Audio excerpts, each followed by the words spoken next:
Today's reading is Hakutaku, an entry from the Moscow Encyclopedia book series. A race of Sagittarius beastmen who possess such vast knowledge that they are said to be experts on everything. They are purported to impart wisdom to humans who come seeking advice on how to deal with calamities such as natural disasters and illnesses, and depending on the country, they are treated more as sacred beasts rather than monsters. They devote themselves entirely to accumulating knowledge, and they have the ability to acquire information on anything they see or touch, and they are knowledgeable in a variety of fields, but especially so when it comes to monsters. They have knowledge of not only the monsters that live in the Mist Continent, but also monsters that live all over the world. If one were to ask them, they would provide information about the race as well as the most effective methods of dealing with said race.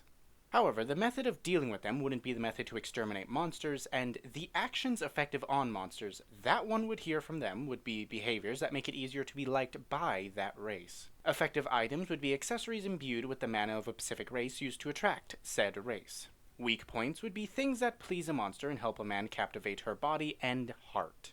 In other words, the information they provide is a method to make certain one becomes joined in marriage to a monster of a specific race. There is no end to the number of people who know this and visit so that they can be wedded with the desired race. But there are also many who do not know this and visit seeking wisdom for the sake of exterminating monsters, only to effectively end up becoming the husbands of monsters.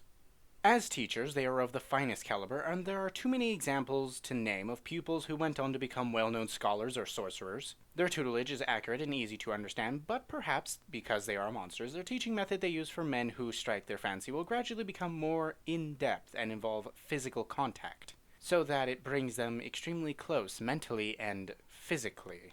Along with the desire to teach the man they fancy about pleasure and the proper way a male ought to be, they have a habit of thirsting for knowledge and wanting to know everything about their partner. By closely interacting, they perform a detailed investigation concerning everything including his nature, qualities, preferences, fetishes, and even which erogenous zone is his weak point.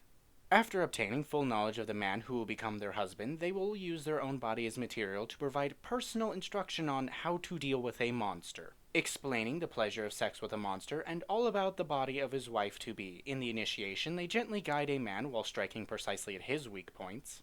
And not only will he not resist, he'll even find their guidance to be relieving and delightful, and his body and heart will swear allegiance to them. By surrendering to their guidance, indulging in their body, and learning about pleasure and how to treat them, he will become an obedient and exemplary student who can live up to their expectations by ejaculating a countless number of times.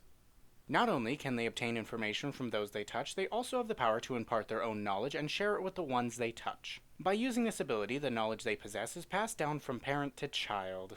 The tremendous knowledge they have by nature is a crystallization of ancestral wisdom continuously accumulated generation after generation. Normally, they use this ability to teach their husband their own weak points and get him to attack them. However, in the case of a husband having multiple monster wives, it is also used to share information about their husband's weak points with the other wives so that they can more precisely and effectively offer love and pleasure to their husband.